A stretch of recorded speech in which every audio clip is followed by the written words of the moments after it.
Emmanuel, ravie de t'accueillir sur mon podcast. Je suis extrêmement heureuse que tu sois avec nous aujourd'hui. Est-ce que tu peux nous parler de toi, Emmanuel? Qui es-tu? Que fais-tu? Est-ce que tu as un business? Quelle est ta vie? Raconte-nous un petit peu, parle-nous de toi. Yes.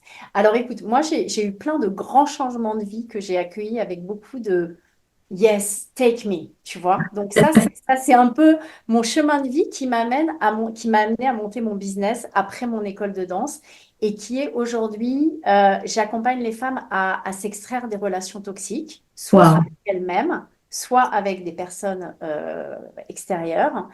Et je pense que la particularité de mon accompagnement, c'est que je ne laisse aucune facette de côté. C'est-à-dire, moi, je suis une coach mentale, entre guillemets, c'est-à-dire, je peux te coacher, te dire, OK, de voir les dynamiques, parce que ça, c'est un peu mon cadeau, on va dire, sur cette planète, pour avoir vécu beaucoup dans le noir et d'avoir dû me repérer dans le noir.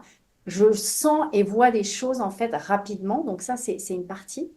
Il y a la partie de corps, c'est-à-dire que moi, je suis danseuse et chorégraphe à la base, et donc du coup, je sais que quand tu es dans une relation toxique, tu es épuisé, et que dans un corps épuisé, tu ne fais rien.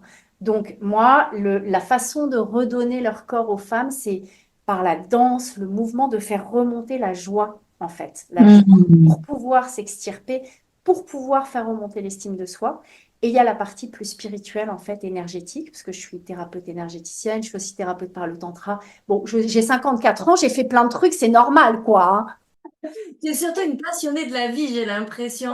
Ouais, ouais, Et tu vraiment. as envie d'explorer plein de choses et tu as exploré plein de choses et tu continues. Et c'est ça la magie aussi, de toujours apprendre et de toujours continuer à se dire qu'on sait rien et qu'on continue de découvrir des nouvelles choses en permanence. Tellement. Et plus je suis sur ce chemin, plus je m'assois et j'attends pour recevoir. Je pense que moi, j'ai manifesté plein de trucs sans m'en rendre compte, en fait, tu vois, sans mettre l'intention, sans me dire je veux ça ou je veux pas ça. En fait, moi, j'ai plutôt, et c'est toute ma transmission que je fais avec mes clients, c'est plutôt moi, je sais me mettre en arrière et me dire, OK, bon, alors maintenant, je vais recevoir ce qu'il y a à recevoir. Waouh!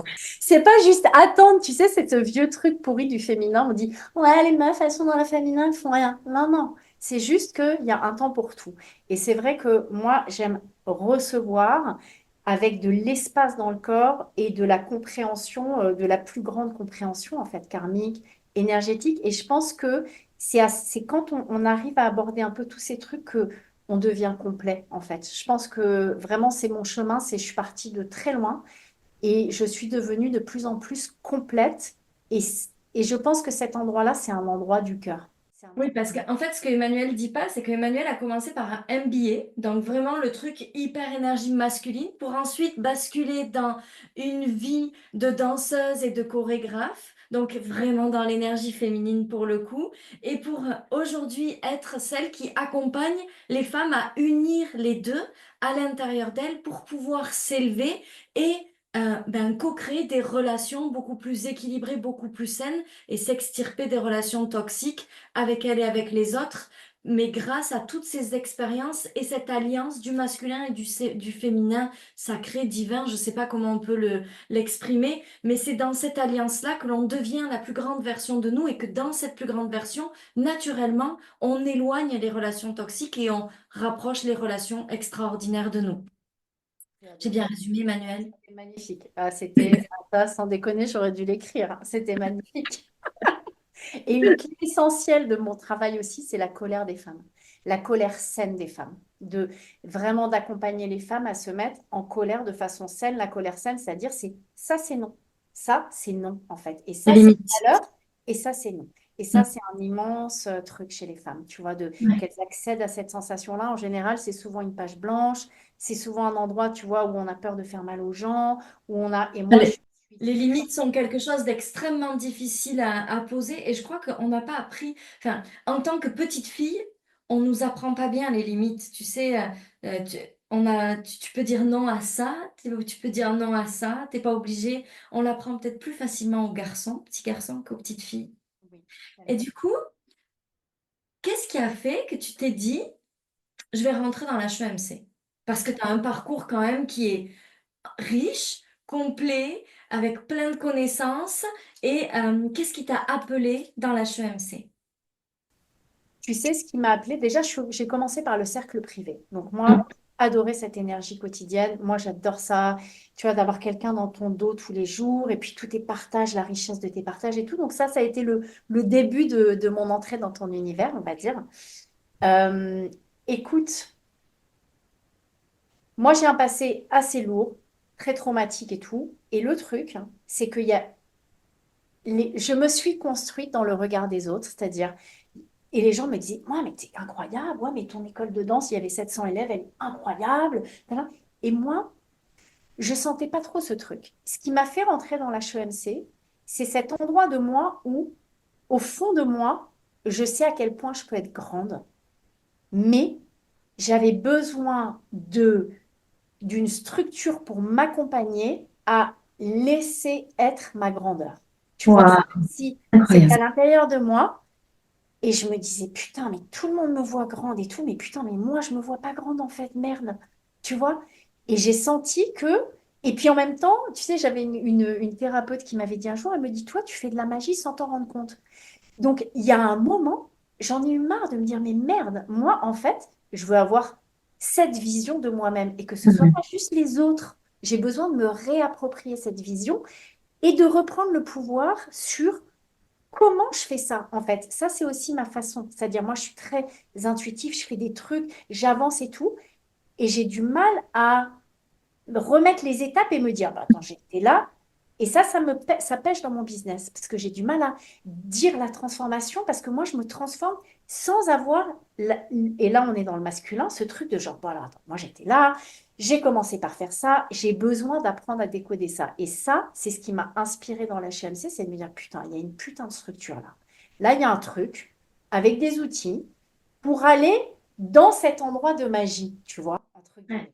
Et tu sais ce que j'aime, c'est parce que ça, tu sais, dans les interviews que je fais en ce moment, surtout ceux qui ont vu les plus gros changements ou qui ont eu envie de témoigner, je trouve ça revient systématiquement. C'est-à-dire, je suis pas venue chercher comment faire, je suis venue chercher comment je l'avais déjà fait. Waouh, tellement moi. Tu vois, plutôt Tellement. que de se dire, je sais pas comment marche la manifestation, je pense que la première étape, c'est de se dire, waouh, mais en fait, j'ai déjà manifesté toute ma vie. En fait, je sais faire ça, sauf que je sais pas comment j'ai fait pour le faire. Donc, en fait, si je sais que ça marche parce que je l'ai déjà fait et que j'apprends à décoder et à me reconnaître, tiens, cette étape-là, je l'avais faite en fait, parce qu'en faisant ça, c'est exactement ça que j'avais fait. Puis je me souviens, j'avais eu ce genre de pensée, ou j'avais fait ce genre de truc, ou j'avais échangé ce genre de regard, ou j'ai fait ça. Et comme ça, t'es pas en train d'apprendre comment tu dois le faire, tu es en train de comprendre comment tu l'as fait. Et quand tu comprends comment tu l'as fait, tu peux le refaire à l'infini. Mais si tu essayes d'apprendre comment tu dois faire, tu es juste un petit élève en train d'essayer d'appliquer une formule magique qui ne fonctionnera pas pour toi. Au lieu de te dire, ça, c'est, c'est ça. Ça, je sais le faire puisque je l'ai déjà fait. Ça, je sais le faire, je l'ai déjà fait. Et tu sais, quand moi, je suis rentrée dans les formations qui ont joué vraiment dans ma vie, il y a deux éléments qui ont été hyper importants pour moi. C'est l'intention. C'est-à-dire qu'il n'y avait aucune autre option que ça change ma vie. C'était impensable que ça fasse autre chose que changer ma vie. Ça, c'était pas possible. Il y avait cette intention et cette certitude que ça allait changer ma vie. Et la deuxième chose, c'était à chaque fois que j'écoutais les formations, je me disais, mais je sais faire ça, je l'ai déjà fait. Mais c'est exactement comme ça que j'ai eu cette relation, mais c'est exactement comme ça que j'ai eu ce boulot, mais c'est exactement comme ça que j'ai construit ma maison, c'est exactement comme ça. Et en fait, je pense, et j'ai toujours dit, je pense que ça a été ma clé secrète. C'est-à-dire que je suis jamais arrivée en étant la petite Sophie qui découvrait comment elle devait faire. J'étais la grande Sophie qui l'avait déjà fait, qui comprenait comment elle l'avait fait. C'est comme si tout d'un coup on me donnait la notice de ce que moi j'avais fait. Tu sais, j'ai monté le meuble Ikea, mais je savais plus le refaire. Et là maintenant, on me dit comment faire, je peux montrer 10 fois le même meuble maintenant. Et c'est exactement ce que tu es en train de dire. Et pour moi, et ça, si vous êtes en train d'écouter ce podcast, pour moi, c'est une clé essentielle quand vous embarquez dans n'importe quel programme, dans n'importe quelle formation. Allez pas chercher quelque chose que vous ne savez pas, allez retrouver quelque chose que vous savez, que vous avez déjà fait. Waouh. C'est tellement puissant. En fait, tu sais, ça me ramène à ma mission de vie. qui est parce que finalement, je fais pour les autres ce que j'ai fait pour moi-même et ce que je fais pour moi-même, hein, c'est toujours comme ça. C'est ces espèces de femmes incroyables qui sont dans des relations toxiques et qui sont des warriors. Mais les meufs, elles ne se voient pas. Et c'est vraiment ce que tu dis, c'est-à-dire en fait, on revient à qui on est. C'est pas qu'on apprend un truc en se disant, tiens, je vais devenir cette meuf. C'est juste que je pense que les femmes sont super puissantes. Et que malheureusement, avec la société, le syndrome de l'imposteur, le non, mais je vais pas prendre trop de place, mais je vais rien dire, etc., elles ont étouffé cette espèce de. Et ben moi, c'est ce que je suis venue chercher dans la HMC. C'est ce truc de retrouver tu sais, genre, mon poing sur la table et de dire, mais merde, en fait, moi, Je j'ai suis ça. envie de prendre toute cette place parce que je le sais, il est là le truc, la petite flamme, elle est là. Mais elle en peut plus d'être là comme ça. Tu vois, elle a envie de faire. Et est-ce que c'est ce que tu as trouvé dans l'HEMC? Ouais, j'ai trouvé, tu sais, je vais te dire un truc. Je pense que le... je sais où je suis arrivée avec l'HEMC aujourd'hui et je sais encore le chemin que j'ai à parcourir.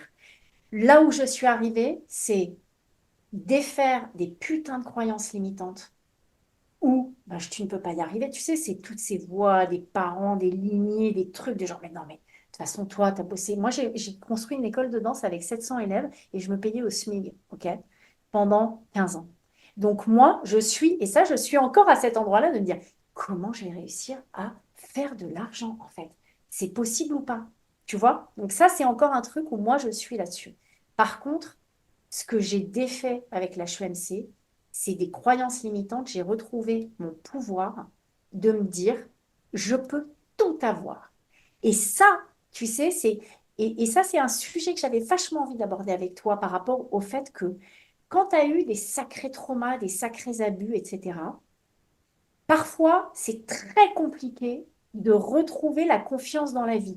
Même si tu fais des trucs incroyables et tout, tu sais, il y a une espèce de croyance de fond de ça, c'est pas pour toi. Tu vois? Et Hmm. j'ai, grâce à la l'HEMC, grâce à bosser sur mon workbook, oui, ça me fait chier les workbooks, soyons clairs, putain. Heureusement que tu l'as dit au début, tu as dit, moi, les workbooks, au début, ça me saoulait. Je me suis dit, bon, je dois être à cet endroit-là, ça va venir. C'est pas la partie la plus sympa. Mais elle est super importante. Oui, Et vraiment. j'ai vraiment défait des croyances limitantes de me dire, mais moi, je peux tout avoir en fait maintenant. Je peux tout avoir.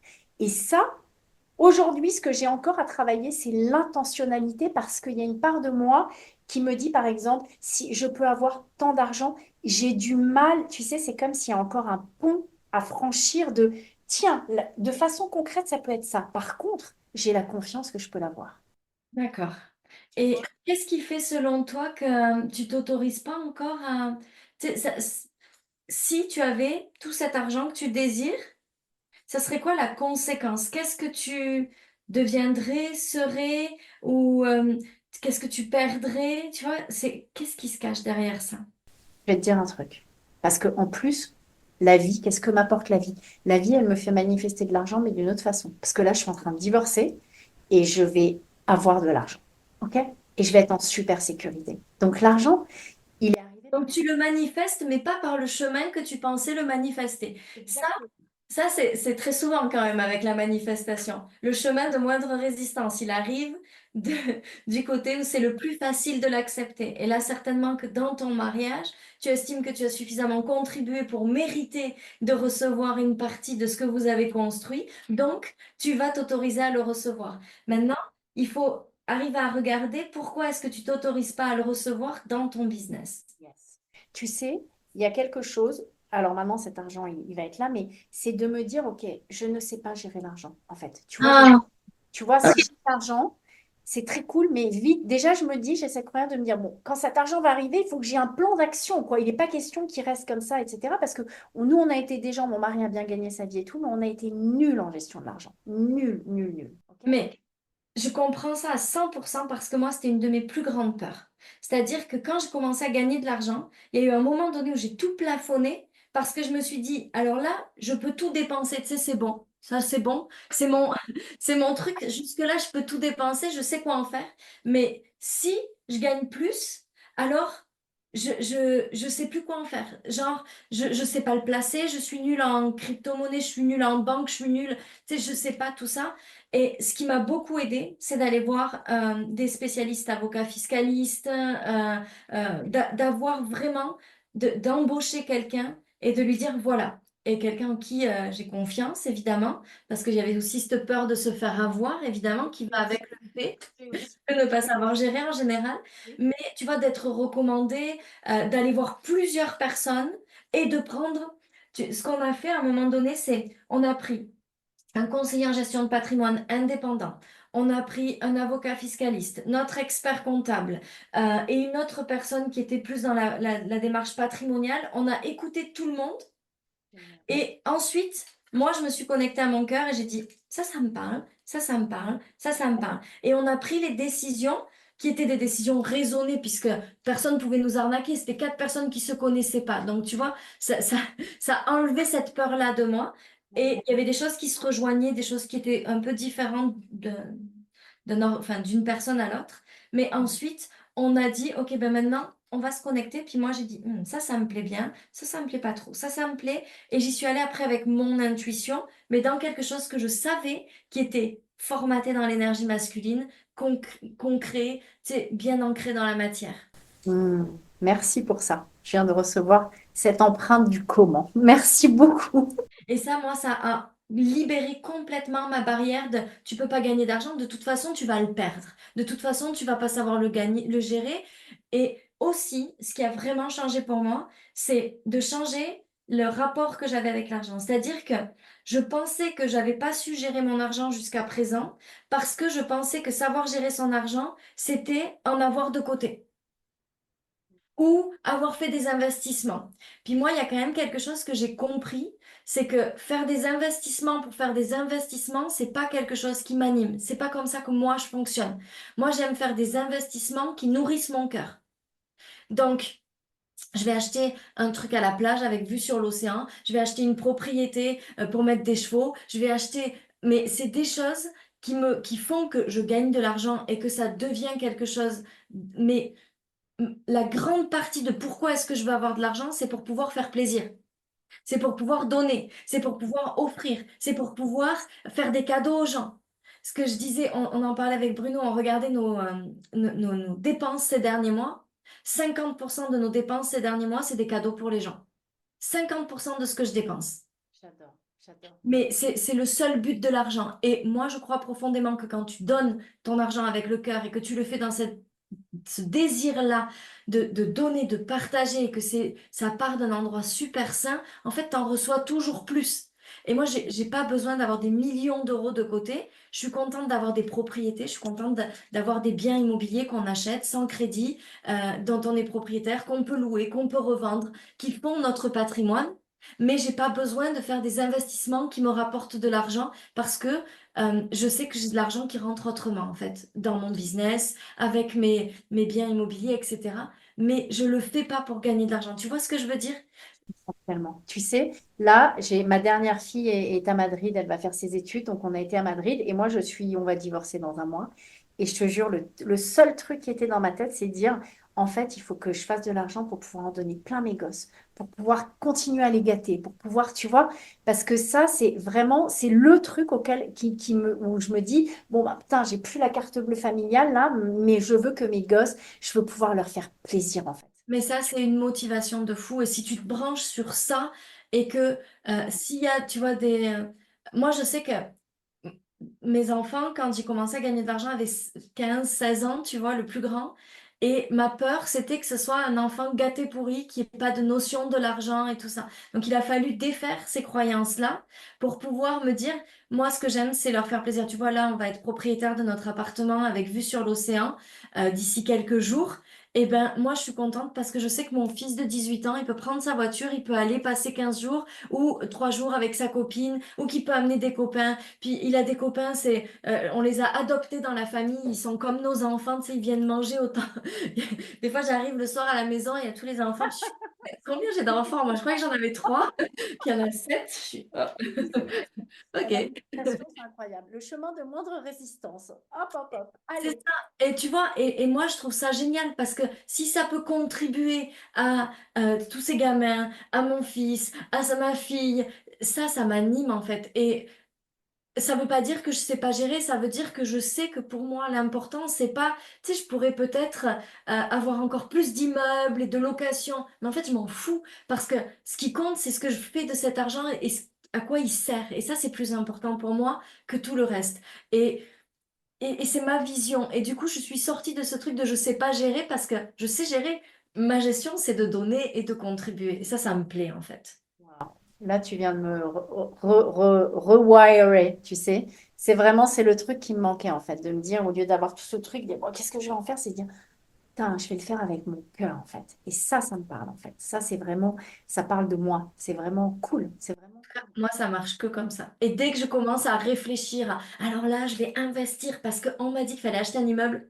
Tu sais, c'est comme si tout s'arrête, et puis ça se fige, puis c'est comme... Et dès l'instant où j'ai lâché ça, et où j'ai dit non, moi, ce que je veux, moi, ma passion, c'est les maisons. J'aime les maisons.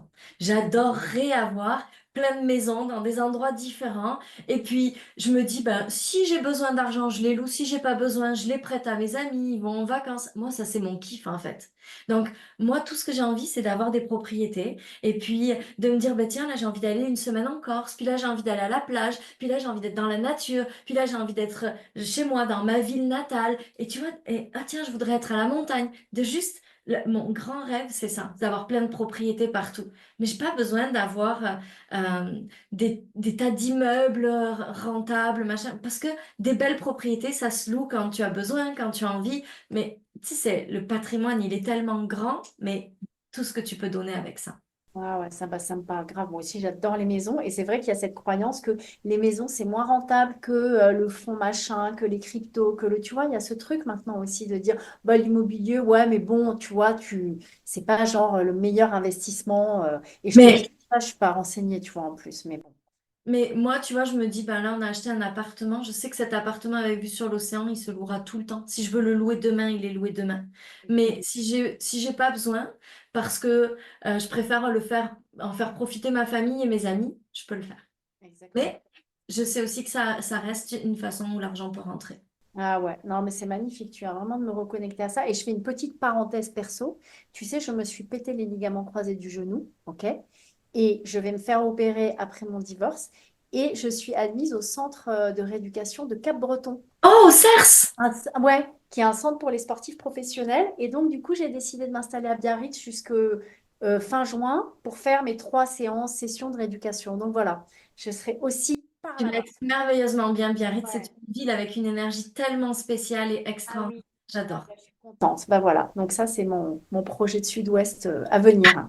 Très bien, parfait. Ben, en tout cas, merci. Est-ce que si on parle un petit peu de l'HEMC, donc toi, tu es venu chercher ce réalignement avec ta puissance intérieure, en fait, hein, te reconnaître dans ta puissance. Est-ce que si tu avais un dernier conseil à donner aux gens qui sont en train de regarder tout ça en plein lancement de l'HEMC et qui se disent, OK, est-ce que j'y vais, est-ce que j'y vais pas?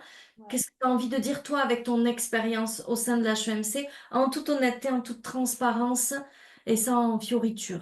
Ok, moi ce que je dirais, c'est, tu sais, par rapport à ces espèces de grandes problématiques de coachs mentaux et qui disent, ouais, la manifestation, voilà ce truc-là, tu vois, cette espèce de lieu commun sur la manifestation. Moi, ce que j'ai trouvé dans l'HMC et ce que je savais, mais que j'ai conceptualisé, c'est que finalement, c'est très simple et que ça, c'est pas juste je fais de la manifestation magique, genre des trucs un peu là pourris.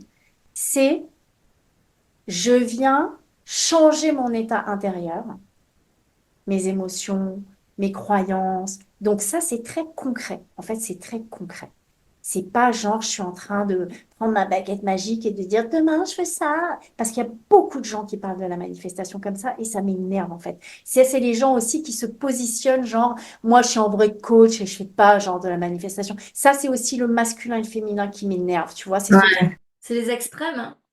Tu vois ce que je veux dire? Quand C'est les deux ne fonctionnent pas ensemble. exactement. Il faut détruire, tu vois, les autres trucs parce que moi, ce que je comprends, c'est que ce qui compte, c'est le masculin et l'organisation mentale. Donc, moi, ce que je dirais, c'est que l'HEMC, c'est un endroit qui est bien plus grand pour moi que la manifestation en soi, qui est, tu viens changer tes croyances limitantes, tu viens changer ton état intérieur, et ça, même si tu veux rien manifester, imaginons tu as jeté l'éponge, ça change ton rapport au quotidien. Tu es, plus dans ta joie, tu es plus dans qu'est-ce que je veux en fait. Parce que le désir, je pense que franchement, c'est une clé gigantesque de ça. Et du coup, ça t'apporte dans ta vie quotidienne, en fait. Tu vois? Je suis 100% d'accord avec toi, c'est-à-dire que même si tu n'as pas des grands projets de manifestation, que tu veux pas gagner des millions d'euros ou que tu veux pas quelque chose de spécial parce que ta vie te convient, ce que tu vas trouver dans la HEMC, c'est un niveau de bonheur, de joie et de plaisir déjà plus grand pour savourer ta vie au quotidien.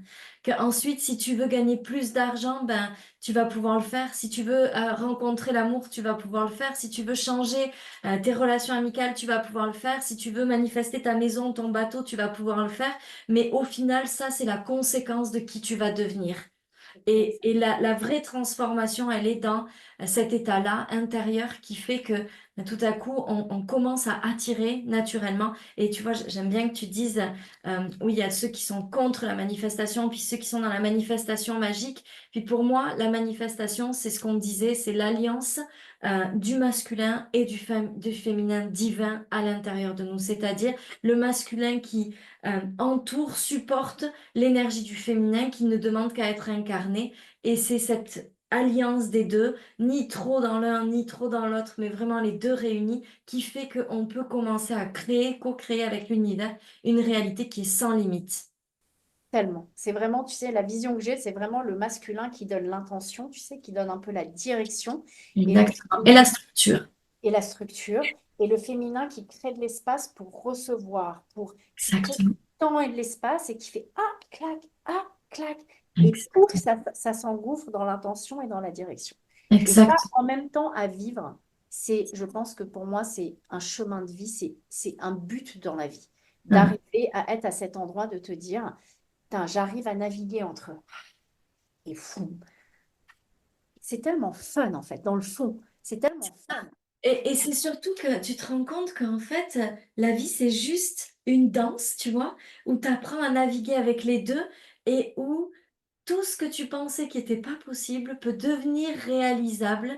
Et que, tu sais, c'est comme si tu avançais, puis à chaque fois, moi j'ai cette image de la manifestation, c'est comme, tu sais, une série de portails qui se succèdent, et plus tu avances, plus le portail s'ouvre. Au lieu de devoir, dans l'énergie masculine, sauter les obstacles et dans l'énergie féminine, être bloqué devant les obstacles et attendre que le portail s'ouvre de façon magique, la manifestation, c'est à chaque fois que tu avances un peu dans ta vérité, revenir à qui tu es toi, dans ton alignement à, je dis le divin parce que je vois pas d'autres mots, mais dans ta vérité, ton âme, ton centre. Ben, petit à petit, à chaque fois que tu te rapproches un petit peu plus, tu as des portes qui s'ouvrent et puis tu as juste à laisser glisser et les choses arrivent, mais ça demande du travail de reprogrammation, ça demande d'aller s'observer, ça demande d'aller faire les workbooks, même quand on trouve ça chiant et qu'on n'a pas envie. Et c'est comme ça qu'on franchit que ces portails s'ouvrent les uns après les autres. Et ça devient juste un jeu de la vie en fait.